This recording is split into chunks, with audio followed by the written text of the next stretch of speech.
ADS/ADA1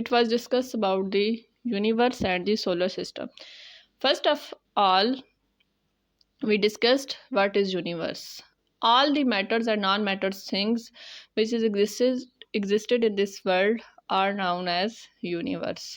Everything included in this universe, like animals, humans, plants, trees, matters, non-matters things. Next thing was how this universe came into existence.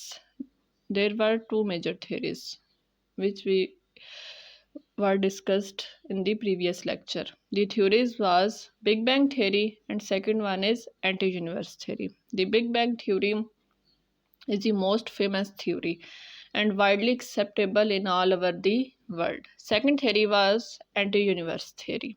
Anti-universe theory.